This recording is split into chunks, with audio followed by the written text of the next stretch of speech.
will continue with a very new topic, that is consignment account.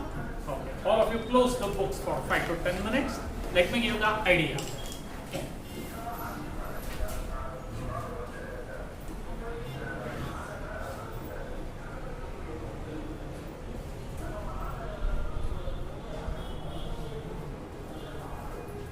Let me give the brief idea about consignment account. Listen carefully.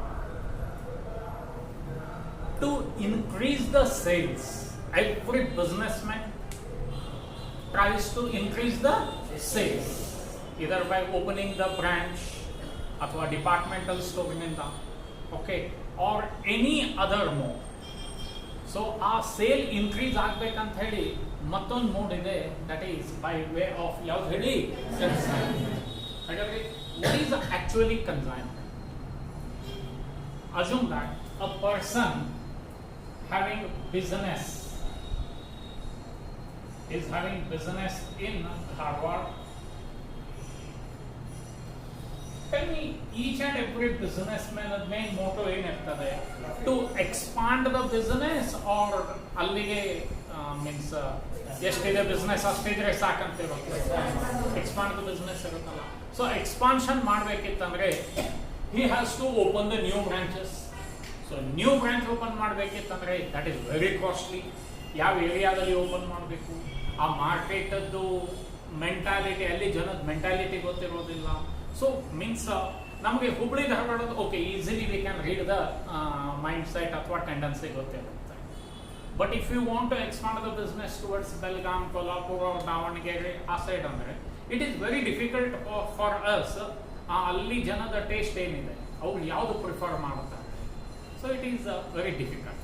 ಅವಾಗ business ಏನು ಮಾಡ್ತಾನೆ, ಅಲ್ಲಿ ಹೋಗಿ branch open ಮಾಡೋ ಬದಲಾಗಿ. So first this person visits various cities, ಸುಮಾರು ಸಿಟೀಸಿಗೆ visit ಮಾಡು. So ಸಿಟೀಸ್ಗೆ visit ಮಾಡಿಬಿಟ್ಟು ಅಲ್ಲಿ ಲೀಡಿಂಗ್ ಬಿಸ್ನೆಸ್ ಪರ್ಸನ್ಸ್ ಯಾರಿರ್ತಾರೆ ಅಥವಾ ಲೀಡಿಂಗ್ ಏಜೆಂಟ್ಸ್ ಯಾರಿರ್ತಾರೆ ಅವ್ರ ಜೊತೆ ಕಾಂಟ್ಯಾಕ್ಟ್ ಮಾಡ್ತಾರೆ. ಇಲ್ಲಿನ ಪ್ರಾಡಕ್ಟ್ ಹೇಗಿದೆ, ಇಲ್ಲಿನ ಟೇಸ್ಟ್ ಹೇಗಿದೆ ಜನದ್ದು. ಸೊ ಅವಾಗ ಹಾಗೆ ಕನ್ವರ್ಷನ್ ಆಗಬೇಕಾಯ್ತಂದ್ರೆ he can easily read the mind of that particular agent. ಅವಾಗ ಏನು ಮಾಡ್ಬಿಡ್ತಾನೆ, he use to appointing each and every places. ಅವಾಗ ಇವನು ವಿಚಾರ ಮಾಡ್ತಾನೆ, ನಾನೇನಾದರೂ ಬ್ರಾಂಚ್ ಓಪನ್ ಮಾಡಿದರೆ ಸೊ ಅದಕ್ಕೆ ಫಸ್ಟ್ ಇನ್ವೆಸ್ಟ್ಮೆಂಟ್ ಓನ್ ಆದರೂ ಮಾಡಬೇಕು ಅಥವಾ ರೆಂಟರ್ ತಗೊಳ್ಬೇಕು, ಮತ್ತೆ ಅಲ್ಲಿ ಆಫೀಸ್ ಸ್ಟಾಫ್ ಇಡಬೇಕು, ಅಲ್ಲಿ ಎಲೆಕ್ಟ್ರಿಸಿಟಿ, ಅಲ್ಲಿದು administration expense. So many expenditure ಬರ್ತದೆ. Whether it is profitable or not ಅಂತ ಹೇಳಿ ಇಫ್ ಯು ಕ್ಯಾಲ್ಕುಲೇಟ್, ಅವಾಗ ಒಂದು ವಿಚಾರ ಬರ್ತದೆ, ಬ್ರಾಂಚ್ ಅದು ಟೈಮ್ ಹಿಂಗೆ ಓಪನ್ ಮಾಡೋದು. Whenever will reach large scale, at the time you can easily open the branch. ಹಾಗಾದರೆ ಅವಾಗ ಈತ ಏನು ಮಾಡ್ತಾನೆ, this person from Dharwad, he appoints certain agents in various cities. Agents ಗೆ ಅಪಾಯಿಂಟ್ ಮಾಡ್ತಾರೆ.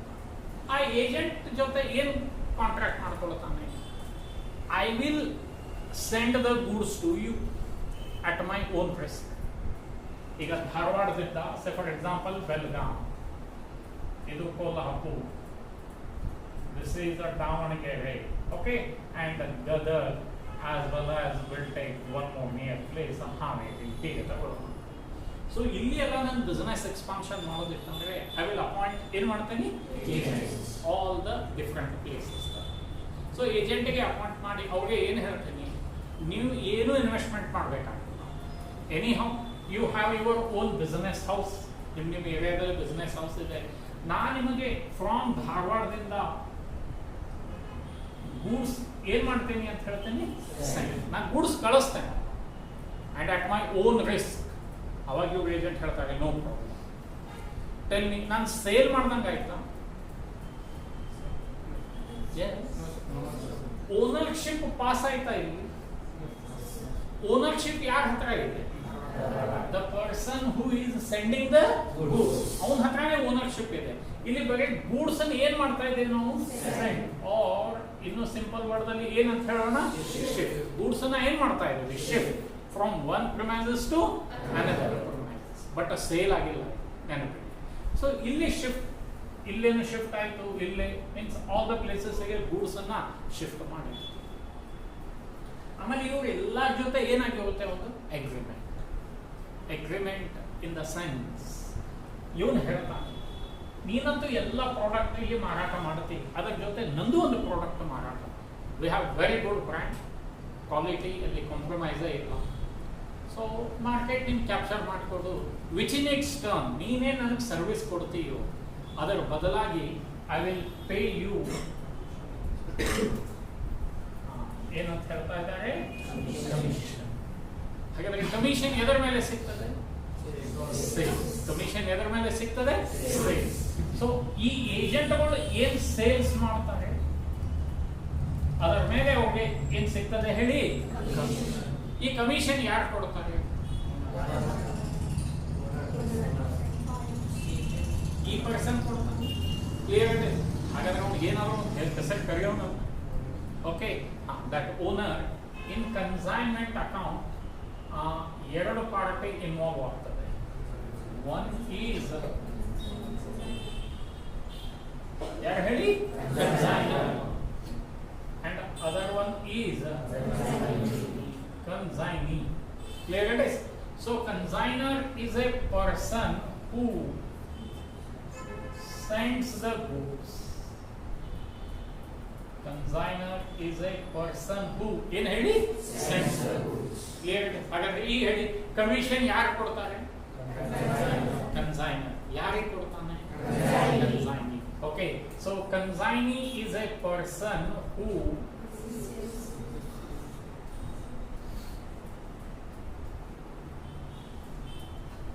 receives the goods.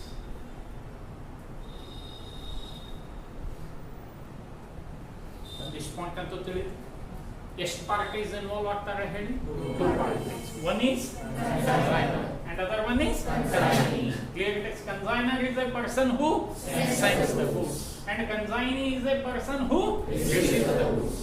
To be sold, to be sold at the risk of the whom. ಇಲ್ಲಿ risk ಯಾರಿಗೆ ಇರಂಗಿಲ್ಲ, ಕನ್ಸೈನಿ ಇರಂಗಿಲ್ಲ. ಬಿಕಾಸ್ ಅವ ಓನರ್ ಅಲ್ಲ, ಅವ ಏನ್ ಕೇವಲ. ಓಕೆ, ಇಲ್ಲಿ ಓನರ್ ಯಾರು ಆಗ್ತಾರೆ, ಹಾಗಾದ್ರೆ ಎಲ್ಲ ರಿಸ್ಕು ಯಾರ ಮೇಲೆ ಇರ್ತಾರೆ, ಕ್ಲಿಯರ್ ಇಟ್ ಇಸ್?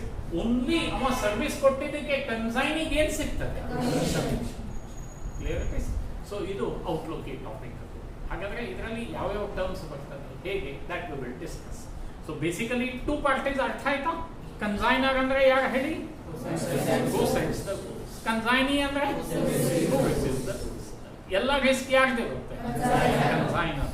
ಈಗ ಸೇ ಫಾರ್ ಎಕ್ಸಾಂಪಲ್ ಧಾರವಾಡದಿಂದ ಬೆಳಗಾಂ ಕಳಿಸ್ಬೇಕಾತಂದ್ರೆ ಏನಾದರೂ ಟ್ರಕ್ಲೆ ಕಳಿಸ್ತಿರ್ತಾರೆ, ಆಕ್ಸಿಡೆಂಟ್ ಆಯ್ತು, ಇವನಿಗೇನು ಸಮಸ್ಯೆನೇ ಇಲ್ಲ, ಅದೆಲ್ಲ ಲಾಸ್ ಯಾಕೆ, ಕ್ಲಿಯರ್ ಇಟ್ ಇಸ್? ಸೊ ಮತ್ತೆ ಆ ಥರ ಆಕ್ಸಿಡೆಂಟ್ ಆಗೋದಕ್ಕೆ ಇಲ್ಲಿ ಎರಡು ಲಾಸ್ ಅಂತ ಕರೀತೇವೆ, ಒಂದು ಅಬ್ನಾರ್ಮಲ್ ಲಾಸ್, ಇನ್ನೊಂದು normal loss. Okay, so these are the things ಈ ಟಾಪಿಕ್ದಲ್ಲಿ ನಾವು ಕಲಿಯೋದು. ಹಾಗಾದ್ರೆ ಇಲ್ಲಿ ನೋಡಿ, ಇಲ್ಲಿ ಎಂಟ್ರಿ ಏನೇನು ಬರ್ತದೆ ನಮಗೆ. The first thing, goods scent. ಮೊದಲೇ ಎಂಟ್ರಿ ಏನ್ ಬರ್ತದೆ ಹೇಳಿ, ಗೂಡ್ಸ್ ಸೆಂಟ್. ಯಾಕೆ ಕಳಿಸ್ತಾರೆ ಗೂಡ್ಸ್? ಕೆಲವೊಂದು ಡಿಫೆಕ್ಟ್ ಇತ್ತಂದ್ರೆ whether consignee retain those goods, ಏನ್ ಮಾಡ್ತಾರೆ, ರಿಟರ್ನ್. ಏನ್ ಮಾಡ್ತಾರೆ ಹೇಳಿ, ಇಲ್ಲಿ ಗೂಡ್ಸ್ ಏನಾಯ್ತು, ಸೆಂಟ್. ಹಾಗಾದ್ರೆ ಗೂಡ್ಸ್ ಹೇಳಿ ರಿಟರ್ನ್ಡ್ ಬೈ ಹೂಮ್, ಕನ್ಸೈನಿ. ಇಲ್ಲಿ ಗೂಡ್ಸ್ ಸೆಂಟ್ ಬೈ,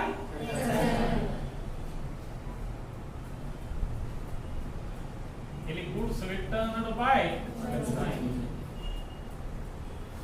ಹಾಗಾದ್ರೆ ಈ ಗೂಡ್ಸ್ ಅನ್ನ ನಾವು ಕಳಿಸ್ಬೇಕಿತ್ತಂದ್ರೆ whether we are incurring certain expenditure or not. Clear it is? So expense of consigner, then expense of ಯಾರ್ದಿರುತ್ತೆ, ಕನ್ಸೈನೀನು ಇರುತ್ತೆ. Clear it is? ಇಲ್ಲಿ goods ಬರೀ ಏನ್ ಮಾಡಿದ್ವಿ ನಾವು, ಶಿಫ್ಟ್ ಮಾಡಿದ್ವಿ. ಬಟ್ ಎಲ್ಲ ಗೂಡ್ಸ್ ಅನ್ನ ಯಾರು ಮಾರಾಟ ಮಾಡ್ತಾರೆ, ಕನ್ಸೈನಿ ಮಾರಾಟ ಮಾಡ್ತಾನೋ ಕನ್ಸೈನರ್ ಮಾರಾಟ, ಕನ್ಸೈನಿ ಮಾರಾಟ ಮಾಡ್ತಾರಲ್ಲ. ಹಾಗಾದ್ರೆ ಇಲ್ಲಿ ಸೇಲ್ ಆಫ್ ಗೂಡ್ಸ್.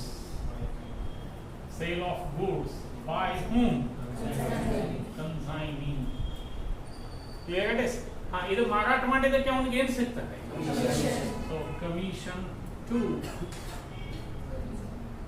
ಕನ್ಸೈನಿ ತಿಳಿತಾ ಇದೆ is there any hard and fast rule ಕಿ ಎಲ್ಲ ಗೂಡ್ಸ್ ಕಳ್ಸಿದ್ ಮಾರಾಟ ಆಗ್ಬೇಕಂತ some goods are unsold that unsold goods we call it as closing stock so unsold goods that we call it as closing stock istadmele we will try to find the difference that the difference stands as either profit or loss ಇದೆಲ್ಲ ಯಾವ account ದಲ್ಲಿ entry ಮಾಡ್ತೀವಿ ಅಂದ್ರೆ ಯಾವ್ದು ಹೇಳಿ ಈ consignment account ಯಾರು open ಮಾಡ್ತಾರೆ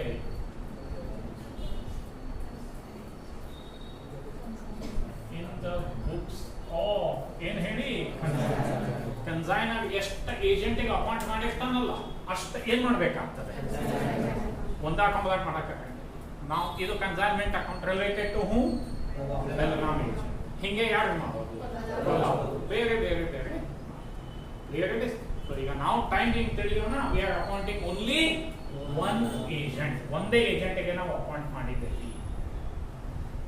ಇದೇ ಮೇನ್ ಕ್ಲಿಯರ್ ಸೊ ಇದು ಮೊದಲು ಇದರ ಥೀಮ್ ತಿಳ್ಕೊಳ್ಳಿ ಕನ್ಸೈನ್ಮೆಂಟ್ ಈಗ ಇಲ್ಲಿ ಏನಾಯ್ತು ಹೇಳಿದ್ದು ಅನ್ಸೋಲ್ಡ್ ಈ ಅನ್ಸೋಲ್ಡ್ ಗೂಡ್ಸ್ ಅಂದ್ರೆ ಮುಂದಿನ ಸಾರಿ ಅದೇ ಏಜೆಂಟ್ ಜೊತೆ ನಾನು ಟ್ರಾನ್ಸಾಕ್ಷನ್ ಮಾಡಬೇಕಿತ್ತಂದ್ರೆ this unsold goods ಅಂದ್ರೆ ಕ್ಲೋಸಿಂಗ್ ಸ್ಟಾಕ್ will become ಏನಾಗ್ಬಿಡುತ್ತೆ ನೆಕ್ಸ್ಟ್ ಟೈಮ್ ನಾ ಕನ್ಸೈನ್ಮೆಂಟ್ ಅಕೌಂಟ್ ಮಾಡಬೇಕಿತ್ತಂದ್ರೆ ಈ ಕ್ಲೋಸಿಂಗ್ ಸ್ಟಾಕ್ ಏನಾಗ್ಬಿಡುತ್ತದೆ ಈಗ ಫಸ್ಟ್ ಟೈಮ್ ನಾವು ಅವನ ಜೊತೆ ಡೀಲ್ ಮಾಡಬೇಕಾದ್ರೆ is there any question of opening stock ಅದು ಯಾವಾಗ ಬರ್ತದೆ ಅದು ಅವನ ಜೊತೆ ರಿಲೇಶನ್ಶಿಪ್ ಕಂಟಿನ್ಯೂ ನಾನು ಹೇಳಿಕೊಂಡು ಅರ್ಥ ಆಗ್ತಾ ಇದ್ದೇನೆ ಕ್ಲಿಯರ್ ಸೊ ಫಸ್ಟ್ ಏನ್ ಹೇಳಿ ಸೆಂಟ್ ಬೈ ಹೂಮ್ ಏನಾದರೂ ಡಿಫೆಕ್ಟ್ ಬಂತಂದ್ರೆ ಏನ್ ಮಾಡ್ತಾನೆ return by consignee clear it is so ಇದೆಲ್ಲ ಮಾಡಬೇಕಿತ್ತಂದ್ರೆ ಎಕ್ಸ್ಪೆನ್ಸ್ ಆಫ್ ಕನ್ಸೈನಿ ಆಮೇಲೆ expense of consignee clear it is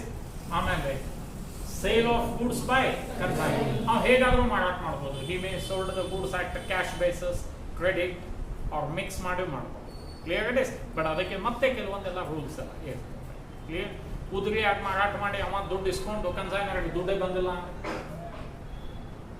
ಹೇಳಿದ ಪಾಯಿಂಟ್ ಅರ್ಥ ಆಯ್ತಾ ಎಲ್ಲಿಗೆ ಏಜೆಂಟ್ ಅಪಾಯಿಂಟ್ ಮಾಡಿದ ಅವನು ಬೆಳಗಾಮದಲ್ಲಿ ಕನ್ಸೈನರ್ಗೆ ಏನು ಹೇಳ್ತಾನೆ ಅವ ಇಲ್ಲಿ ಕ್ಯಾಶ್ ಅಂಡ್ ಕ್ಯಾರಿ ನಡೆಯೋದಿಲ್ಲಪ್ಪ ನಾವು ಏನು ಮಾಡ್ಬೇಕು ಗೂಡ್ಸನ್ನ ಕುದುರೆಯಾಗಿ ಮಾರಾಟ ಮಾಡಿ ಕನ್ಸೈನರ್ ಹೇಳ್ತಾನೆ ಆಯ್ತು ಸರ್ ಕುದುರೆಯಾಗಿ ಮಾರಾಟ ಮಾಡು ಅದು ಅಷ್ಟೇ ಹೇಳ್ಬೇಕಂದ್ರೆ ಕನ್ಸೈನಿ ಹೇಳ್ತಾನೆ 50,000 ಗೂಡ್ಸ್ ಕುದುರೆಯಾಗಿ ಮಾರಾಟ ಮಾಡ್ದ ಕನ್ಸೈನರ್ ಫೋನ್ ಮಾಡಿ ಹೇಳ್ತಾನೆ ಯಾವ ಗೂಡ್ಸ್ ತೊಗೊಂಡು ಹೋಗಿದ್ದು ಅವ್ನು ಬಂದೇ ಇಲ್ಲ ದುಡ್ಡು ಬಂದೇ ಇಲ್ಲ ಮತ್ತು ಕನ್ಸೈನರ್ ಹೇಳ್ತಾನೆ ಮತ್ತು ಹೆಂಗೆ ಆದ್ರೆ ಅಂತ ಹೇಳಿ ಅದಕ್ಕೆ ಕನ್ಸೈನಿ ಹೇಳ್ತಾನೆ ಹೌದಪ್ಪ ನೀವು ಗೂಡ್ಸನ್ನು ಉದುರಿಯಾಗಿ ಮಾರಾಟ ಮಾಡಂದ್ರೆ ನಾನು ಮಾರಾಟ ಮಾಡ್ತೆ ಬಟ್ ಆ ಸರ್ವಿಸಿಗೆ ನನಗೇನಾದ್ರು ಎಕ್ಸ್ಟ್ರಾ ಕೊಡಬೇಕಲ್ಲ ಅಂತ ಅದಕ್ಕೆ ಒಂದು ಕಮಿಷನ್ ಬರ್ತದೆ ಡೆಲ್ ಕ್ರೆಡಿಟ್ ಕಮಿಷನ್ ಏನಂತ ಕರಿತೇವೆ ಹೇಳಿ ಹಾಂ ಡೆಲ್ ಅವ ಕನ್ಸೈನರ್ ಏನು ಹೇಳ್ತಾನೆ ಕನ್ಸೈನಿಗೆ ಗೂಡ್ಸನ್ನು ನೀವು ಉದುರಿಯಾಗಿ ಮಾರಾಟ ಮಾಡಿ ಅದ್ರ ಬದಲಿ ಏನು ಕೊಡ್ತಾನೆ ನಾನು ನಿನಗೆ ಡೆಲ್ ಕ್ರೆಡಿಟ್ ಕಮಿಷನ್ ಅದರ ಒಂದು ಕಂಡೀಷನ್ ಹೇಳ್ತಾನೆ if you will receive the del credit commission from my side all bad debt responsibility ನಿಂದ ಅಂತ ಹೇಳಿ ಹೇಳ್ಕೊಂಡು ಅರ್ಥ ಆಯ್ತಾ ನಿಮಗೆ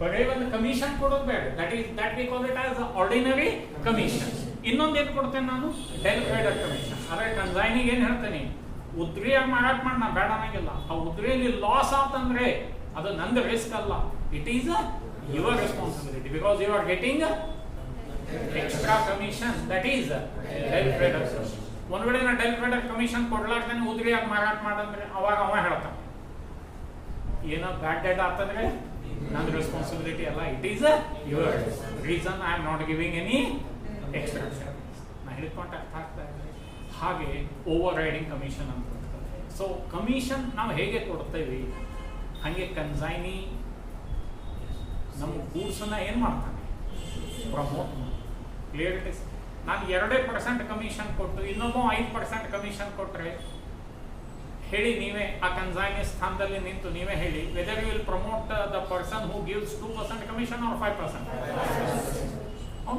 clear it is because consignees agent main aim ಏನು ಹೇಳಿ ಕಮಿಷನ್ ನಾವು commission clear it is profit ಯಾವುದು? ಕನ್ಸೈನಿ ಮೇನ್ ಏನೇನು ಹೇಳಿ? ಇಲ್ಲಿ ಎರಡು ಮೆಥಡ್ ಬರ್ತದೆ, ಒಂದು ಕಾಸ್ಟ್ ಪ್ರೈಸ್ ಮೆಥಡ್, ಇನ್ನೊಂದು ಇನ್ವಾಯ್ಸ್ ಪ್ರೈಸ್ ಮೆಥಡ್.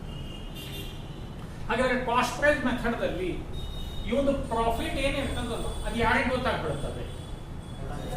ಕನ್ಸೈನಿಗೆ ಗೊತ್ತಾಗ್ಬಿಡ್ತದೆ. ಯಾರ ಪ್ರಾಫಿಟ್? ಕನ್ಸೈನ್. ಈಗ ನೀವೇ ಬಿಸ್ನೆಸ್ ಫ್ಯಾಮಿಲಿಯಿಂದ ಇದ್ರೆ, any business family wants to disclose that profit.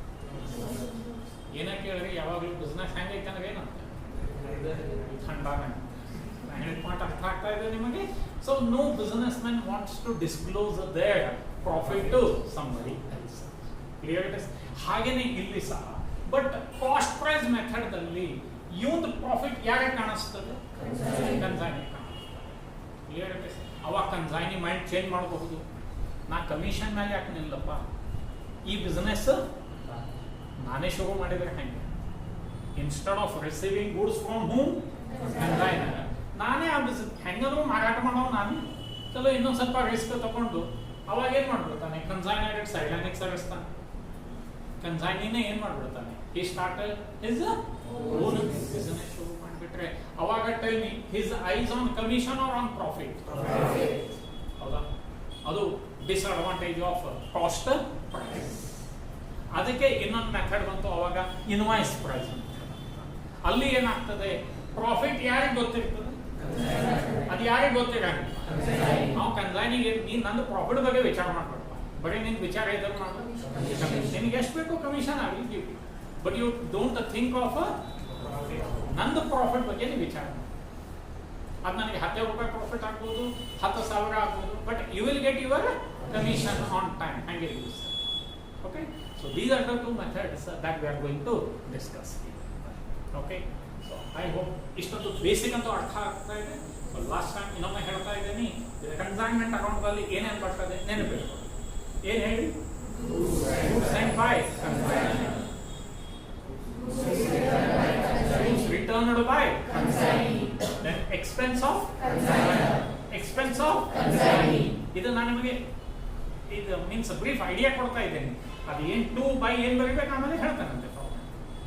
Then a sale of goods by consignee. He may sell the goods either for cash or on credit, or he may take for his own use. ಅವನು ತನ್ನ ಸ್ವಂತಕ್ಕೂ ತಗೋಬೋದಲ್ಲ. ಆದರೆ ಎಲ್ಲ student ಏನು ತಿಳಿತಾರೆ, consignee took goods for his own use ಅಂದಾಗ drawings. ಅವ owner ಇರ್ತಾನ. Owner ಯಾರು ಇರ್ತಾರೆ? ಇವ್ ಗೂಡ್ಸ್ ಕಳಿಸಿದ. ಅವ್ನು ಹೇಳ್ತಾನೆ ಎಲ್ಲ ಗೂಡ್ಸ್ ನೀನ ತಗೋ, ನಂದೇನೋ ಸಮಸ್ಯೆ ಇಲ್ಲ. Clear it is. ಅಥವಾ ಮಂದಿಗೆ ಮಾರಾಟ ಮಾಡು, ಬಟ್ ಅದರ ಮೇಲೆ ಏನ್ ಸಿಗ್ತದೆ ಅವನಿಗೆ? ಆಮೇಲೆ ಇಲ್ಲಿ ಏನು ಉಳಿತದೆ? That we call it as closing stock. ಇದೇ ಏಜೆಂಟ್ ಜೊತೆ ಮುಂದಿನ ವರ್ಷನೂ ವ್ಯವಹಾರ ಕಂಟಿನ್ಯೂ ಆಗ್ತಂದ್ರೆ this closing stock will become what? Opening stock ಆಗಿ ಮತ್ತೆ ನಾವು ಉಳಿದಿತ್ತು. ಸರಿ, ನಾನು ಹೇಳಿದ ಪಾಯಿಂಟ್ ಅರ್ಥ ಆಯ್ತಾ? ಇಲ್ಲಿ ನಾನು ಏನ್ ಬರ್ದಿಲ್ಲ? Opening stock. ಯಾಕೆ ಬರ್ದಿಲ್ಲ ಹೇಳಿ? ಇದು ಫಸ್ಟ್ ಅವನ ಜೊತೆ ಟ್ರಾನ್ಸಾಕ್ಷನ್. ಓಕೆ, ಮುಂದೆ ಕಂಟಿನ್ಯೂ ಆದಾಗ ಇಟ್ ವಿಲ್ ಬಿ ಕಂಟಿನ್ಯೂ. ತಿಳಿತು? Shall I continue? Yes, sir. So tell me, who is consignor? Who sends the goods? Who is consignee? Who receives the goods? Consignor main motto? Profit. And consignee's eyes on commission. Yaar commission pay marta? Consignor to consignee. Clear it is. It may be ordinary commission. It may be deliberate commission. It may be overriding commission. There it is. Many methods. ಹಾಗಾದ್ರೆ ಈ entire topic ದಲ್ಲಿ most important point ಈಗ ನಾನು ಹೇಳ್ತೀನಿ. So try to listen very careful. Here expenses ಏನಿರುತ್ತೆ, expense has been divided into 2 categories. Expense ಅನೇ 2 category. One is non-recurring expense and other one is recurring expense. Simple language ಅಲ್ಲಿ ಹೇಳಬೇಕಿತ್ತಂದ್ರೆ non-recurring expense means direct expense and recurring expense means indirect. ಅಥವಾ these are non-recurring expense means they are not regular, incurred only once. ಇದೆಲ್ಲ ಏನು ಹೇಳಿ ಹೆಸರೇ ಏನು ಹೇಳ್ತದೆ? Recurring. Tell me, rent whether recurring expense or non-recurring? Clear it is. ನಾನು ಹೇಳ್ಕೊಂಡು ಅರ್ಥ ಆಗ್ತಾ ಇದೆ ನಿಮಗೆ? ಹಾಗಾದ್ರೆ ನಾನ್ ರಿಕರಿಂಗ್ ಎಕ್ಸ್ಪೆನ್ಸ್ ಯಾವ್ದಾವ್ದು? It may be incurred by consignor ಮಾಡಬಹುದು, ಕನ್ಸೈನರು ಮಾಡಬಹುದು. Clear it is. ಅದಕ್ಕೆ ಒಂದು ಸಿಂಪಲ್ ಲ್ಯಾಂಗ್ವೇಜ್ ದಲ್ಲಿ ಹೇಳಿರ್ತೇನೆ, ನೆನಪಿಡಿ. Non recurring expenses are those expense which are incurred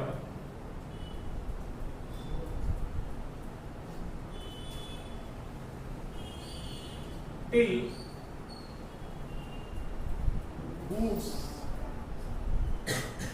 reaches the premises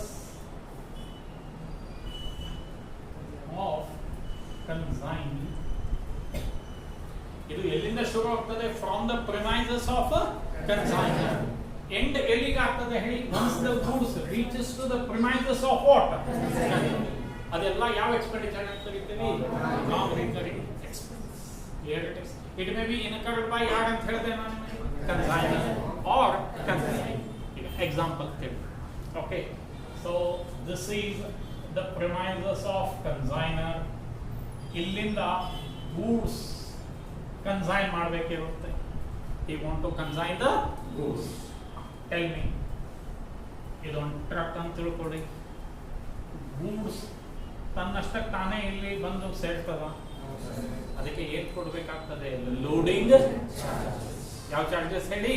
loading charges. ಅಂದ್ರೆ loading charges. Tell me, recurring expense or non recurring? Yes? ಈಗ ಎಲ್ಲಿಂದ ಶುರು ಆಗ್ತಾ ಇದೆ? From the premises of whom? Yes? Consignor premises ನಿಂದ ಶುರು ಆಗ್ತಾ ಇದೆ ಲೋಡಿಂಗ್. ಹಾಗಾದ್ರೆ ಈ ಟ್ರಕ್ ಇದು ಕನ್ಸೈನಿ ಗೋಡೌನ್ ಇದೆ. Clear it is. So first ಯಾವ ಚಾರ್ಜಸ್ ಕೊಟ್ವಿ ನಾವು? Loading charges.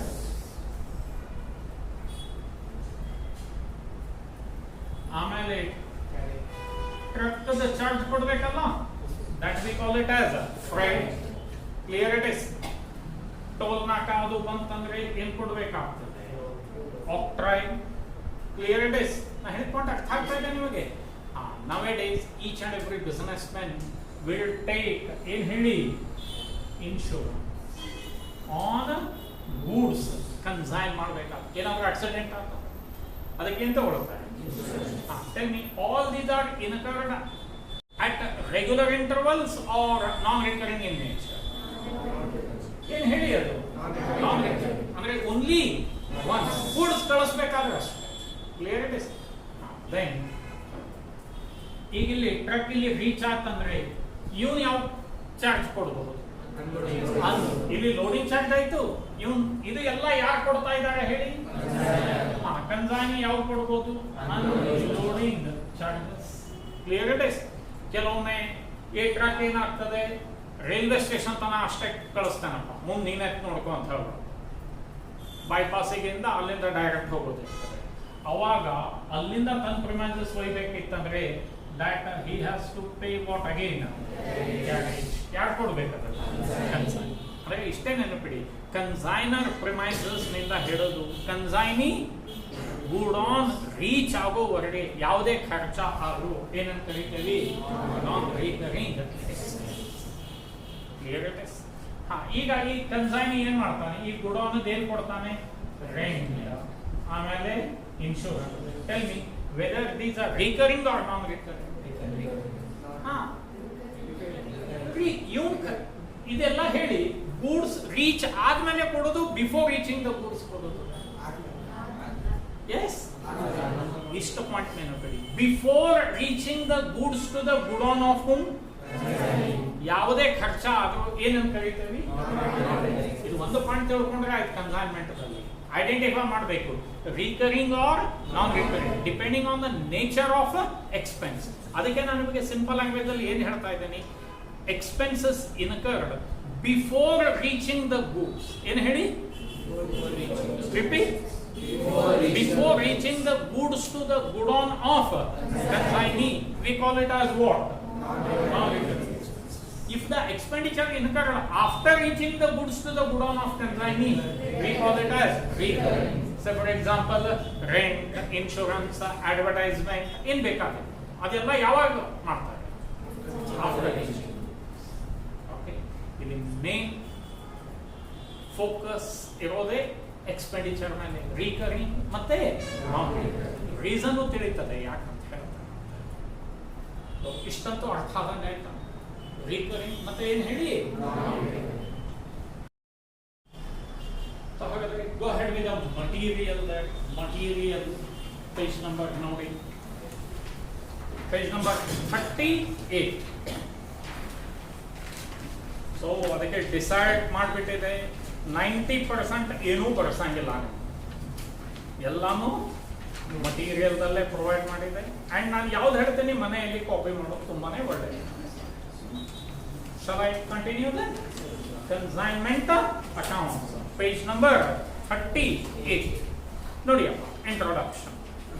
Consignment means one person sends the goods to another person to be sold on which basis? Underline.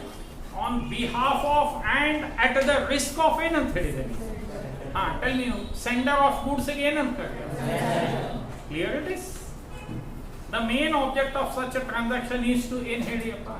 Increase the sales. Therefore, some of the manufacturers and wholesale dealers appoint their agents in different places and sell the goods through them. Okay. ಈಗ ನಾಳೆ ನೀವೇ ಏನಾದರೂ ನಿಮ್ದು business expansion ಮಾಡೋದಿತ್ತಂದ್ರೆ you won't think of opening branch ಯಾವುದು ಮಾಡಲಿಕ್ಕೆ ಹೋಗೋದಿಲ್ಲ. ಈಗ ಅದಕ್ಕೆ ಒಂದು ಹೊಸ ವರ್ಡ್ ಕೊಟ್ಟಿದ್ದಾರೆ. Have you heard that franchise model? Okay.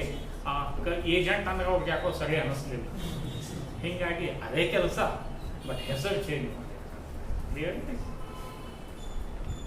ಹಾಗೆ ಒಂದು ಯಾವುದೋ ಡಿಪಾರ್ಟ್ಮೆಂಟ್ದಲ್ಲಿ ಸ್ಟೋರ್ ಕೀಪರ್ ಅಂತ ಹೇಳಿ ಒಂದು ಹುದ್ದೆ ಇತ್ತು. ಅವ್ರಿಗೆ ಅನ್ನಿಸ್ತಂತೆ ಸ್ಟೋರ್ ಕೀಪರ್ ಎಲ್ಲ ಅನ್ಲಿಕ್ಕೆ ಹೋಗಬೇಡಿ, ನಮಗೆ ಸರಿ ಅನಿಸೋದಿಲ್ಲ. ಅದಕ್ಕೆ ಡಿಪಾರ್ಟ್ಮೆಂಟ್ ಏನು, ಆಯ್ತಪ್ಪ ಸ್ಟೋರ್ ಕೀಪರ್ ಅನ್ನಲ್ಲ ನಿನಗೆ, ಅದೇ ಕೆಲಸ ಮಾಡೋದು ಸ್ಟೋರ್ ಇನ್ಚಾರ್ಜ್. ಏನು ಹೇಳಿದ್ರು? ಅವ್ನು ಕಾಯೋದು ಏನು ಕೆಲಸ? ಸ್ಟೋರ್ ಕಾಯೋದೇ ಕೆಲಸ. ಆದರೆ ಡೆಸಿಗ್ನೇಷನ್ ಹಾಗೆ ಮೊದಲೆಲ್ಲ ಏಜೆಂಟ್ ಅಂತ ಕರೀತಾರೆ. ದಲಾಲಿ ಅಂಗಡಿ ಇದೆ ಕೇಳಿದ್ರು ಇಲ್ಲರಪ್ಪ. APMCಯಲ್ಲಿ ಏನು ಮಾಡ್ತೇವೆ ಅಂದರೆ ದಲಾಲಿ ಅಂಗಡಿ ಇದೆ, ಏಜೆಂಟ್ ಹಾಗೆ ಅನ್ನೋ ಬದಲು ಈಗ ಹೊಸ ವರ್ಡ್ ಏನು ಹೇಳಿಯೋದು?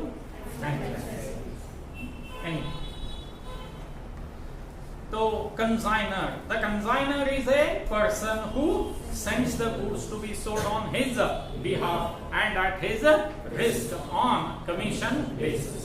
The goods so sent are called in Hidiya consignment. Then consignee. The consignee is a person who receives the goods to be sold on commission basis on behalf of and at the risk of the sender. The goods so received are called consignment invoice. Clear it is? ಹಾಗಾದ್ರೆ ಈಗ goods ಕಳಿಸ್ಬೇಕಿತ್ತಂದ್ರೆ consignor goods ಕಳಿಸ್ತಾನಲ್ಲ, okay, ಅದರಲ್ಲಿ ಏನೇನು ಕಳಿಸಿದೆ, quantity ಎಷ್ಟು, rate ಎಷ್ಟು, ಆ goods ಜೊತೆ ಒಂದು format means form ಕಳಿಸ್ತಾನೆ. That we call it as the proforma invoice. ಏನಂತ ಕರಿತೇವೆ ಹೇಳಿ? ಅಂದರೆ ಡೀಟೇಲ್ಸ್ ಇರ್ತದೆ. Clear it is? That we will discuss. Next ಏನಿದೆ ನೋಡಿಯಪ್ಪ, goods sent on consignment. The consignor should not treat, the most important term, the consignor should not treat the goods as sales at the time of what? ನಾನು ಏನು ಹೇಳಿದೆ? Only he is sending the goods ಅಥವಾ he is shifting the goods. ತನ್ನ premises ನಿಂದ ಇನ್ನೊಂದು ಪ್ರಿಮೈಸಸ್ಗೆ goods ಅನ್ನ ಏನ್ ಮಾಡ್ದ? ಶಿಫ್ಟ್ ಮಾಡ್ದ. ಏನ್ ಮಾಡಿಲ್ಲ ಅವ? ಸೇಲ್ ಮಾಡಿದ. Okay. It is just like shifting its goods to some other place. They will be treated as sales only when goods are actually sold by the consignee. Okay. If all the goods are not sold before the end of accounting year, the unsold goods are treated as stock lying with the consignee. On the other hand, consignee being an agent simply holds the goods received by him and sells them on behalf of the consignor, for which he is entitled to some commission on such sales. ಇಷ್ಟೊತ್ತನ ಏನು explanation ಮಾಡಿದೆ ಅದೇ. Clear it is? Then the difference between consignment and sale. ಇದು ನಿಮಗೆ 2 marks ಬರ್ಬೋದು ಅಥವಾ 5 marks ಕೇಳ್ಬೋದು. In case of sale, ownership of goods is transferred from seller to the purchaser. Whereas in case of consignment, ownership of goods is not transferred to the consignee, but it remains with the consignor until the goods are sold by the consignee. Then, in case of sale, specifically on credit, the relationship between seller and purchaser is that of any creditor and debtor. But illi nodi, whereas in case of consignment, the relationship between consignor and consignee is that of principal and agent. Here it is. In case of sale, the risk relating to goods passes to the purchaser. Whereas in case of consignment, the risk relating to the goods lies with the consignor until they are sold by the consignor. Because consignor is the owner. He has not passed that ownership. And in case of sale, the expense incurred on goods are borne by the purchaser. Whereas in case of consignment, the expense incurred on goods are to be borne by the consignor. Next, commission. Consignee is an agent of his principal. Yarigi principal andre consignee, and is entitled to commission as remuneration for selling the goods on behalf of the consignor. Such commission is calculated generally on the gross sale proceeds of the goods. Sometimes, very rarely, it may be agreed to allow commission on the invoice price of the goods sold, and also the excess amount realized over and above the invoice price or on the net profit. Adu different way of commission. ನೀವು ಎಷ್ಟೇ ನೆನಪಿಡಿ, commission will be calculated on gross sales. Simple. ಹಾಗಾದ್ರೆ ಇನ್ನೊಂದು ಯಾವುದಿದೆ ಹೇಳಿ, del credit commission. It is an extra commission in addition to the usual commission. If consignee gets a del credit commission, he should bear the loss on account of what? Bad debts arising from the goods sold on credit. ಏನಾಗ ಅರ್ಥ ಹೇಳ್ತಾರೆ, consignor ಹೇಳ್ತಾನೆ ಕನ್ಸೈನಿಗೆ, you sell goods only for cash. Consignee ಹೇಳ್ತಾನೆ okay, 2 ತಿಂಗಳಾಗ್ತದೆ 3 ತಿಂಗಳಾಗ್ತದೆ, sales ಏನಾಗಲ್ಲ, increase ಆಗುತ್ತೆ. ಅವಾಗ ಅವ್ನು ಕನ್ಸೈನಿ ಕೇಳ್ತಾನೆ ಏನಪ್ಪ ಸೇಲ್ಸೇ ಇನ್ಕ್ರೀಸ್ ಆಗ್ತಾರೆ. ಕನ್ಸೈನಿ ಹೇಳ್ತಾನೆ ಮತ್ತು ನೀವೇ ಹೇಳಿದ್ರಿ you sell goods only for cash, ನಮ್ಮ ಕಡೆ ಮ್ಯಾಕ್ಸಿಮಮ್ ಎಲ್ಲ ಕ್ರೆಡಿಟ್ ಮೇಲೆ. ಹಾಗಾದ್ರೆ ಕನ್ಸೈನರ್ ಹೇಳ್ತಾನೆ ಮತ್ತು ನೀನು ಉದ್ರಿ ಮಾರಾಟ ಮಾಡೋ. ಅವಾಗ ಕನ್ಸೈನಿ ಹೇಳ್ತಾನೆ ಸೇಲ್ ಮಾಡ್ತೀನಿ ಬಟ್ ಬ್ಯಾಡ್ ಡೆಟ್ ಆದರೆ. ಕನ್ಸೈನರ್ ಹೇಳ್ತಾನೆ ವೇಟ್ ಮಾಡ್ತಾನೆ. ಮತ್ತು ಕನ್ಸೈನಿ ಕೇಳ್ತಾನೆ ಹೌದಪ್ಪ ಬ್ಯಾಡ್, ನಿನ್ನ ಕಡೆ ಕಸ್ಟಮರ್ ನನಗೆ ಯಾರೂ ಗೊತ್ತಿಲ್ಲ, ನಂದು ಗೂಡ್ಸ್ ನನ್ನ ಕಡೆ ತಂದು ಕೊಟ್ಟಿದ್ದೇನೆ, ಶಿಫ್ಟ್ ಮಾಡಿದ್ದೇನೆ, you have to sell the goods. ಮತ್ತು ಅವಾಗ ಹೇಗೆ ಅಂತ ಹೇಳಿ ಅವಾಗ ಕನ್ಸೈನಿ ಹೇಳ್ತಾನೆ if you will give me extra commission I will take the risk of bad debts. ಅವಾಗ ಕನ್ಸೈನರ್ ಹೇಳ್ತಾನೆ ಒಂದು 5,000 ಕಮಿಷನ್ ಕೊಡೋದು ಒಳ್ಳೇದು, 50,000 ಬ್ಯಾಡ್ ಡೆಟ್ ಆಗೋದು. ಅವಾಗ ಕನ್ಸೈನರ್ ಏನು ಮಾಡ್ತಾನೆ, okay you means I will give you extra commission, that is del credit commission ಕೊಡ್ತೇನೆ, and you sell the goods on credit also, and any loss of bad debts ಅದು ನನ್ನ ತಲೆಗೆ ಹಾಕಬೇಡ, ಅದು ನೀನೇ ರಿಕವರಿ ಮಾಡ್ಕೊ. ಅವಾಗ ಕನ್ಸೈನಿ ಹೇಳ್ತಾನೆ happily okay anyhow I am getting what extra commission. Clear it is. ಇನ್ನೊಂದು ಯಾವುದಿದೆ ನೋಡಿಯಪ್ಪ, overriding commission. It is also an extra commission in addition to the usual commission and is calculated on total sales. The purpose of giving such commission is to increase the sales of a new product in the market. ನೀವು ನೋಡಿದಿರಾ ಯಾವುದಾದ್ರೂ new product ಮಾರ್ಕೆಟ್ದಲ್ಲಿ ಬಂತಂದ್ರೆ by 1 get 1 ಅಥವಾ buy 2 get 1. Clear it is. Tell me, ಯಾವುದೇ business men intention loss ಮಾಡೋದಿರ್ತದ. Buy 1 get 1 ಅಂದ್ರೆ ಆ ಎರಡು ಪ್ರೈಸಾಗ ಎಲ್ಲಿ ಇಟ್ಟಿರ್ತಾನೆ, ಒಂದ್ರಲ್ಲಿ. ನಾ ಹೇಳಿದ ಪಾಯಿಂಟ್ ಅರ್ಥ ಆಗ್ತಾ ಇದೆ, ಬಟ್ ನಾವು ಆ ಆಫರ್ ಮೇಲೆ ಹೋಗ್ಬಿಡುದು. Clear it is. ಸೊ ಅವಾಗ ಕನ್ಸೈನಿಗೆ ಏನು ಮಾಡ್ತಾರೆ, ಹೊಸ ಪ್ರಾಡಕ್ಟ್ ಇತ್ತಂದ್ರೆ all depends on that consignee ಇರ್ತದೆ. ಯಾವುದೇ ಕಂಪನಿ ಎಷ್ಟು ಬೇಕಾದ ಸೇಲ್ ಇನ್ಕ್ರೀಸು ಮಾಡ್ತಾರೆ ಅವರು, ಆಮೇಲೆ ಲಾಸಿಗೆ ತಗೊಂಡು ಬರ್ತಾರೆ. Because consignee having that power. ಯಾಕಂದ್ರೆ ಅವ್ನು ಯಾರ ಜೊತೆ ಟಚ್ ಇರ್ತಾರೆ, ಕಸ್ಟಮರ್. ಓಕೆ, ಈಗ ನೀವೇ ಯಾವ್ದಾದ್ರು ಒಂದು ರೆಗ್ಯುಲರ್ ಶಾಪಿಗೆ ಹೋಗೋದಿತ್ತಂದ್ರೆ ಸೇ ಫಾರ್ ಎಕ್ಸಾಂಪಲ್ ನೀವು ಯಾವಾಗಲೂ ಎಕ್ಸ್ ಬ್ರ್ಯಾಂಡ್ ಪ್ರಾಡಕ್ಟ್ ತಗೊಳ್ತಿರ್ತೀರ, ಬಟ್ ಕಂಪನಿಯವರು ಈ ಎಕ್ಸ್ ಕಂಪನಿಯವರು ಕನ್ಸೈನಿಗೆ ಕಮಿಷನ್ ಕಡಿಮೆ ಮಾಡ್ತಾರೆ.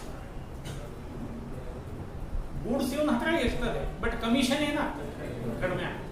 ನೀವು ರೆಗ್ಯುಲರ್ ಕಸ್ಟಮರ್ ಆಗ, ನೀವು ಅಲ್ಲಿ ಹೋಗ್ತೀರ, ನೀವು ಅಲ್ಲಿ ಹೋಗಿ give me the X brand ಅಂತ, ಅವಾಗ ಕನ್ಸೈನಿ ಒಂದೇ ಮಾತಾಡ್ತಾನೆ, ಯಾಕೋ ಇತ್ತಿತ್ತಲಾಗ ಅದು ಕ್ವಾಲಿಟಿ ಚೆನ್ನಾಗಿ ಬರ್ತಾ ಇಲ್ಲ, ಅದಕ್ಕಿಂತ ಚೆನ್ನಾಗಿ ಕ್ವಾಲಿಟಿ ಯಾವುದಿದೆ.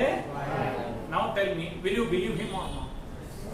90% customer will believe consignee. Okay, customer will believe consignee, but not that particular company. ಯಾಕಂದ್ರೆ ವಾಯ್ ಕಂಪನಿ ಅವ್ರ ಕಮಿಷನ್ ಏನ್ ಮಾಡ್ಬಿಡ್ತಾರೆ, ಹೆಚ್ಚಿಗೆ ಕೊಟ್ಟಿರ್ತಾರೆ. ಅವಾಗ ಎಕ್ಸ್ ಪ್ರಮೋಟೇ ಮಾಡಂಗಿಲ್ಲ, he will promote Y. ನಾ ಹೇಳ್ಕೊಂಡ ಅರ್ಥ ಆಯ್ತಾ? That is known as overriding commission.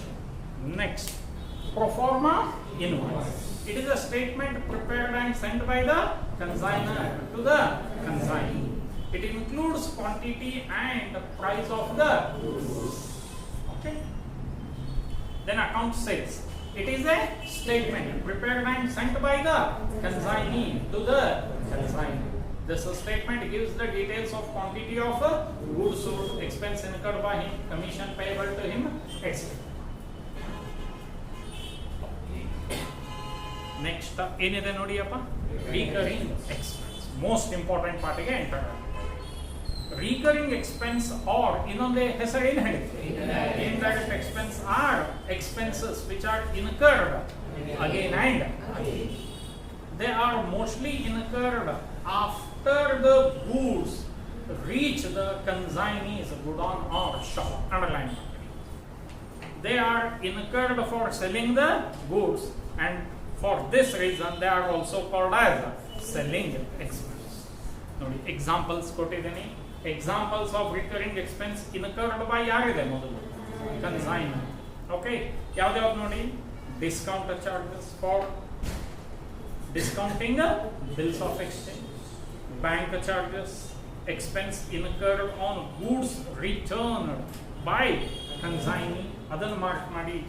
And bad debt to be borne by the consignor, ಅದನ್ನೊಂದು ಮಾಡಿ. Only two, just remember. ಇದು recurring expense of ಯಾರ್ದು ಹೇಳಿ, consignor. 90% consignor ಏನ್ ಮಾಡ್ತಾನಲ್ಲ ಖರ್ಚ ಎಲ್ಲ ನಾನ್ ರಿಕರಿಂಗ್ ಇರ್ತದೆ. ಓನ್ಲಿ 10% ಏನಾಗ್ತದೆ ರಿಕರಿಂಗ್. ಅದರಲ್ಲಿ ಅದು 2 ಪಾಯಿಂಟ್ ನೆನಪಿಡಿ.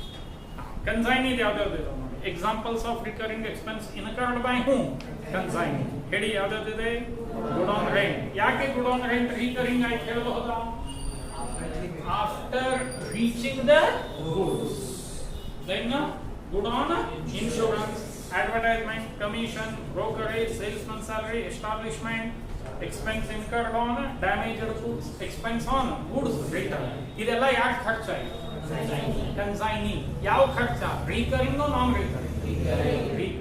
Recurring means again and again. ಅಥವಾ ನೀವು ಹೀಗೆ ನೆನಪಿಡ್ಬೋದು, before reaching the goods to the godown of consignee we call it as non recurring. ಒಮ್ಮೆ ಗೂಡ್ಸ್ ರೀಚ್ ಆಯ್ತಂದ್ರೆ ಮುಂದೆ ಏನೇ ಖರ್ಚ ಅದು ಏನಂತ ಕರೀತೀವಿ ನಾವು ಅದನ್ನ recurring. Next non recurring or ಏನಿದೆ ಹೇಳಿ, direct expense. Non-recurring expense or direct expense refer to all those expenses incurred on the whole consignment only once. They are the expense incurred to make the goods sell. They form, underline ಮಾಡ್ತಾ ಹೋಗಿ, ಇದೇ most important.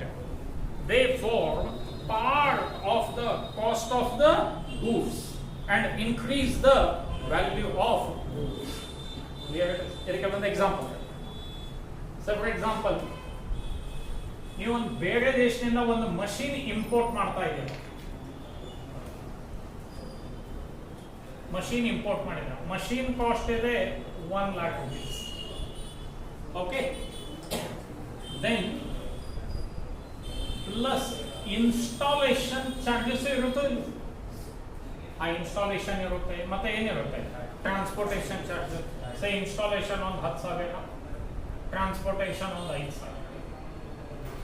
ನಾವು tell me, ನೀವಾಗ ಯಾರಿಗಾದ್ರೂ ಕೇಳಿದ್ರೆ ನಿಮಗೆ ಮಷೀನದ ಬೆಲೆ ಎಷ್ಟಪ್ಪ, ಕಾಸ್ಟ್ ಎಷ್ಟು ಬಿದ್ದಿದೆ ಅಂದ್ರೆ will you tell 1 lakh or 1,50,000? Yes, ಖರೆ ನೀವು ಕೊಟ್ಟಿದ್ದೆ ಎಷ್ಟು, ಬಟ್ ಇದೆಲ್ಲ ಇನ್ಕ್ಲೂಡ್ ಆಗ್ತದಲ್ಲ, ಅದಕ್ಕೆ ಏನಂತ ಕರಿತೀವಿ ನಾವು ನಾನ್ ರಿಕರಿಂಗ್ ಎಕ್ಸ್ಪೆನ್ಸ್. ಅದು ಕಾಸ್ಟ್ ಏನಾಗ್ತದೆ ಅದರಿಂದ. ಮತ್ತೊಮ್ಮೆ ಸೆಂಟೆನ್ಸ್ ಓದ್ತೇನೆ ನೋಡಿ. Non-recurring expense or direct expense refer to all those expenses incurred on the whole consignment only once. They are the expense incurred to make the goods sellable. Therefore, ಏನಂತ ಹೇಳಿದೆ, part of the cost of the goods. ಈಗ ಇಲ್ಲಿ ನೋಡಿ, actual ಬೆಲೆ ಎಷ್ಟಿತ್ತು ಇದೆಲ್ಲಾನು include ಮಾಡಿದ್ದು, ಅಂದ್ರೆ it becomes a part of that caste of the goods and increase the value of the goods. They include all those expenses which are incurred from the time, please underline ಮಾಡ್ತಾ ಬನ್ನಿ, from the time the goods are dispatched by the consignor. Consignor goods godown ನಿಂದ ಹೊರಗಡೆ ಹೊಂಟ್ರೆ till the time the goods reach the consignee's business premises. Okay, ಈಗ ತಿಳಿಯೋಣ. Consignor ಧಾರವಾಡದಿಂದ by train ಕಳಿಸ್ತಾನ goods, by rail ಕಳಿಸ್ತಾನ. ಹಾಗಾದ್ರೆ tell me, goods Dharwad railway station ನಿಂದ ಎಲ್ಲಿ ಹೋಗಿ ರೀಚ್ ಆಗ್ತದೆ? Belgaum railway station. ಹಾಗಾದ್ರೆ ಈ ಬೆಲ್ಗಾಂ ರೈಲ್ವೆ ಸ್ಟೇಷನ್ ನಿಂದ ಕನ್ಸೈನೀಸ್ ಗುಡೌನ್ ಒಂದು 5 ಕಿಲೋಮೀಟರ್ ದೂರ ಇರ್ತದೆ.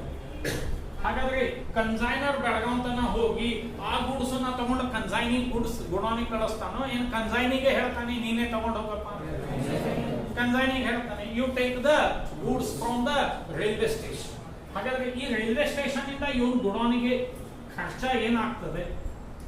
ಕ್ಯಾರೇಜ್, ಫ್ರೈಟ್ ಏನ್ ಬೇಕಾದಿರಬಹುದು. Tell me whether it is recurring or non recurring. Common sense use ಮಾಡಿ. ಗುಡೌನ್ ಇಲ್ಲಿ ಇದೆ, ರೈಲ್ವೆ ಸ್ಟೇಷನ್ ಇಂದ ಯಾರು ಗೂಡ್ಸ್ ನ ತಗೊಂಡು ಹೋಗ್ತಾರೆ? ಕನ್ಸೈನಿ ತಗೊಂಡು ಹೋಗ್ತಾನೆ. ಆ ಗೂಡ್ಸ್ ನ ತಗೊಂಡು ಹೋಗ್ಬೇಕಂತಂದ್ರೆ ಕ್ಯಾರೇಜ್ ಕೊಡ್ತಾನೆ. ಏನ್ ಕೊಡ್ತಾನೆ ಹೇಳಿ? ಕ್ಯಾರೇಜ್ ಕೊಡ್ತಾನೆ. ವಿಚಾರ ಮಾಡಿ ಹೇಳಿ, whether it is recurring or non recurring. Yes, ಯಾರು ರಿಕರಿಂಗ್ ಅಂತಿದ್ರೆ ತಲೆಯಲ್ಲಿಂದ ತೆಗೆದ್ಬಿಡಿ. ಯಾಕೆ ನಾನ್ ರಿಕರಿಂಗ್ ಆಯ್ತು? ಇನ್ನೂ ಗೂಡ್ಸ್ ಎಲ್ಲಿ ರೀಚ್ ಆಗಿಲ್ಲ? ಕನ್ಸೈನಿ ಗುಡೌನಿಗೆ ರೀಚ್ ಆಗಿದೆ. Clear it is. So consignee ಗುಡೌನಿಗೆ ರೀಚ್ ಆತಂದ್ರೆ ಆಮೇಲೆ ಮುಂದೆ ಖರ್ಚು ಮಾಡಿದ್ರೆ ಏನಂತ ಕರಿತೀವಿ? ಬಿಫೋರ್ ರೀಚಿಂಗ್ ದ ಗೂಡ್ಸ್ ಇದ್ರೆ ಏನಂತ ಕರಿತೀವಿ? ನೀವು ಎಂಟೈರ್ ಕನ್ಸೈನ್ಮೆಂಟ್ ಟಾಪಿಕ್ ದಲ್ಲಿ ಇದೇ ಎರಡು ಐಡೆಂಟಿಫೈ ಮಾಡೋದು, ರಿಕರಿಂಗ್. ಸ್ವಲ್ಪ ಕಾಮನ್ ಸೆನ್ಸ್ ಯೂಸ್ ಮಾಡಿದ್ರೆ ಇಟ್ ಇಸ್ ಸಿಂಪಲ್. ತಿಳಿಯೋಣ. ಇವ ಟ್ರಕ್ ನಿಂದ ಹೋಯ್ತಾನಪ್ಪ, ಟ್ರಕ್ ಇಲ್ಲಿ ಹೋಗಿ ನಿಂತು, ಇಲ್ಲಿಂದ ಗೂಡ್ಸ್ ಗುಡೌನಿಗೆ ಹೋಗ್ಬೇಕಲ್ಲ, ಅದಕ್ಕೆ unloading charge. Tell me whether recurring or non recurring. ಹೇಳಿ. ತಿಳಿತು ನಾನು ಹೇಳಿದ್ದು. ಇನ್ನೂ ಹಿಂಗೂ ನೆನಪಿಡಿಯಲ್ಲ, whether they are going to incur often and often, only ಅದಕ್ಕೆ ಏನಂತ ಕರೀತೀವಿ? ತಿಳಿತಾ ಇದೆ. ಪ್ರಾಬ್ಲಮ್ ಸಾಲ್ವ್ ಮಾಡ್ಬೇಕಾದ್ರೆ ಇನ್ನೂ ಈಸಿ ಆಗ್ತದೆ. ಬಟ್ ಡೇ 1 ದಲ್ಲಿ ಇದೆಲ್ಲ ಗೊತ್ತಾಗಲಿ ಅಂತ ಇಷ್ಟು ಹೇಳ್ತಾ ಇದ್ದೇನೆ. ಯಾಕಂದ್ರೆ ಫ್ರೆಶ್ ಮೈಂಡ್ ಇರ್ತದೆ, ಹೊಸ ಟಾಪಿಕ್ ಅಂದಮೇಲೆ ಒಂದು ಸ್ವಲ್ಪ ಕ್ಯೂರಿಯಾಸಿಟಿನೂ ಕೇಳುತ್ತೆ. Examples of non recurring expense. Generally ನೋಡಿ, ಅದಕ್ಕೆ ಆಗಲೇ ಹೇಳಿದೆ 90% ಕನ್ಸೈನರ್ ಖರ್ಚು ಮಾಡೋದೇನೇ ಇರ್ತದೆ ಎಲ್ಲ non recurring. Generally all expense incurred by the home consignor except ಯಾವ್ದ್ರಪ್ಪ? Bank charge, discount and expense on goods return or ಏನಂತ ಹೇಳಿದೆ ನಾನೇನು ಹೇಳಿದೆ? 90% ಕನ್ಸೈನರ್ ಖರ್ಚು ಮಾಡ್ಯಾನಂದ್ರೆ ಏನದು? Non recurring. ಯಾಕೆ? ಅದೇ ಆನ್ಸರ್ ಅಪ್ಪ. ಬಿಫೋರ್ ಏನು ಹೇಳಿ? Before reaching the goods to the godown of.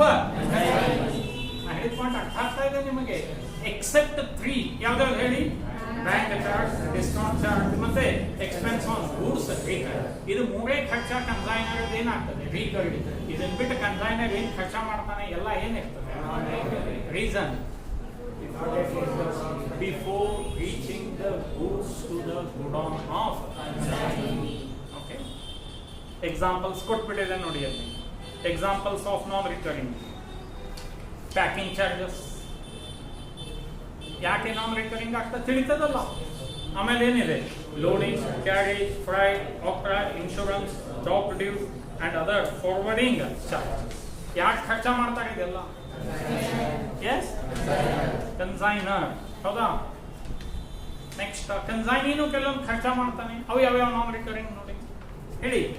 Import or ಏನಪ್ಪ, ಕಸ್ಟಮ್ಸ್ ಡ್ಯೂಟಿ, ಆಮೇಲೆ dock duty, unloading charges, octroi, railway charges, cartage or carriage for taking the goods to his.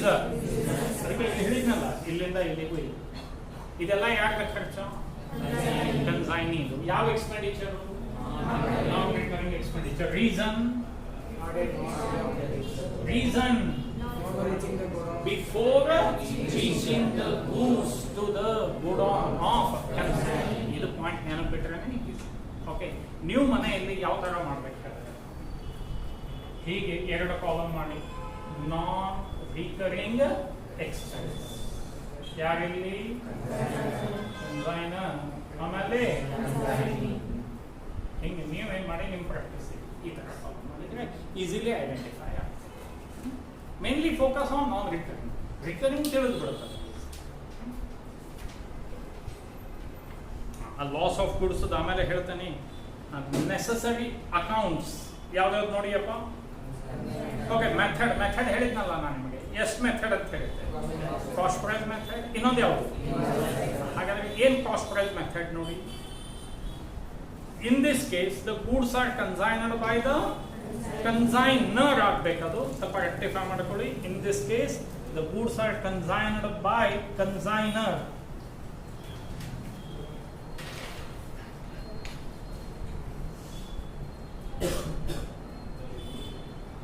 At a cost price without adding any margin of profit. However, the consignee sells the goods generally at what? Higher price, so that the consignor will make some profit. Na ಹೇಳ್ತೇನೆ 100 rupees per unit ಅಂತ ಹೇಳಿ ಒಂದು 1000 units ಅನ್ನು ನಾನು consign ಮಾಡಿ, and I am consigning at what rate? 100 per unit. Tell me, consignee 100 per unit ಗೆ ಮಾರಾಟ ಮಾಡ್ತಾನೆ, ಹೆಚ್ಚಿನ ಬೆಲೆಗೆ ಮಾರಾಟ. ಅವ್ನು ಹೇಳ್ತಾನೆ, ನೋಡಪ್ಪ ನನಗೆ ಎಷ್ಟು ಬಿದ್ದಿದೆ ಅಷ್ಟೇ ನೀನು ಕಳಿಸಿದೆ, and you try to sell at a higher price. Okay, ಅವ ಸೇ 110 120 per unit ಮಾರಾಟ ಮಾಡಿದ್ರೆ ಸೇಲ್ ಏನಾಗ್ತದೆ? ಹೆಚ್ಚಿಗೆ. ಸೇಲ್ ಹೆಚ್ಚಿಗೆ ಆಯ್ತಂದ್ರೆ ಜನರಲಿ ನನಗೆ ಪ್ರಾಫಿಟ್ ಹೆಚ್ಚಿಗೆ ಆಗ್ತದೆ, ಅವನಿಗೆ ಕಮಿಷನ್. ಯಾವ ಪ್ರೈಸ್ ಇದು? Cost price. ಹಾಗಾದ್ರೆ ಅಕೌಂಟ್ ಯಾವ್ದಾವ್ದು ಮಾಡ್ತೇವೆ ನೋಡಿ. ಮೊದಲೇದು ಯಾವ್ದಿದೆ? Consignment account. Necessary accounts in the books of consignment account. This account is prepared to know the profit or loss on the consignment. It is just like a trading account and shows the profit or loss on in a consignment. A separate consignment account has to be opened for each of such consignment to know the profit or loss separately. This account is debited with ಏನಿದೆ ಹೇಳಿ? Cost of goods sent. ಈಗ ಬಂದ ತಕ್ಷಣ ಒಂದು format type ಹಿಡಿದೆ, ನೆನಪಿದೆ? Goods sent by consignor. ಮುಂದೆ ಏನಿದೆ ಓದಿ? Expense incurred by both consignor and consignee. ಹಿಡಿದ್ನೋ ಇಲ್ಲರಪ್ಪ ಇಲ್ಲಿ? ಮತ್ತೆ ಏನಿದೆ? Commission payable to the consignee. ಇದೆಲ್ಲ ಡೆಬಿಟ್ ಮಾಡ್ತೀವಿ. ಕ್ರೆಡಿಟ್ ಏನೇನು ಮಾಡ್ತೀವಿ ನೋಡಿ. Then it is credited with gross sales, then value of goods returned and value of stock transferred, if any. The difference between two sides now represents either profit or loss, which is transferred to the profit and loss. ಆಮೇಲೆ second account ಯಾವ್ದು ಬರ್ತದೆ ನೋಡಿ? Goods sent. Third one ಯಾವುದಿದೆ? Consignee. And fourth one ಯಾವುದಿದೆ? Consignee. Okay, consignment stock ಅಥವಾ closing stock. ಇದೆಲ್ಲ ಯಾರ ಬುಕ್ದಲ್ಲಿ ಅಕೌಂಟ್ ಓಪನ್ ಮಾಡ್ತಾರೆ? Consignor. Consignor will generally actually 5 account ಮಾಡಬೇಕು. ಒಂದು ಅಬ್ನಾರ್ಮಲ್ ಲಾಸ್ ಮುಂದೆ ಹೇಳ್ತೇನೆ. Okay, then consignee will prepare only 1 account, that is consignor's account. Clear it is? ಹಾಗಾದ್ರೆ ನಿಮ್ದು ಇವತ್ತು ಕೆಲಸ just you have to classify these items, recurring ಮತ್ತೆ non recurring. Clear it is?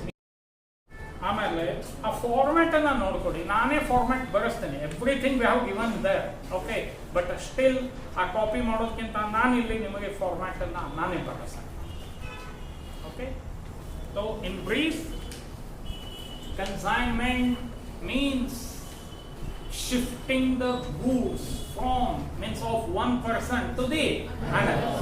So ಯಾರು goods ಅನ್ನ shift ಮಾಡ್ತಾ ಇದ್ದಾರೆ, we call him as sender of the goods, consignor. Who receives the goods? Consignor. And ಇಲ್ಲಿ ಎಲ್ಲ risk ಯಾರ್ದು ಇರ್ತದೆ? consignor ಇರ್ತದೆ. consignee is entitled only for clear it is. And expense has been divided into two: non-recurring, recurring. Non-recurring expense are those expense which can be incurred by consignor as well as consignee before reaching the goods to the godown of consignee. Once the goods reaches to the godown of consignee, the next ene kharcha agro, that we call it as recurring. And while calculating closing stock ya to abnormal loss munde calculation barutte, we will consider purely non-recurring expense because it increases the value of goods. ಹೀಗಾಗಿ expenditure classification is most important. Clear?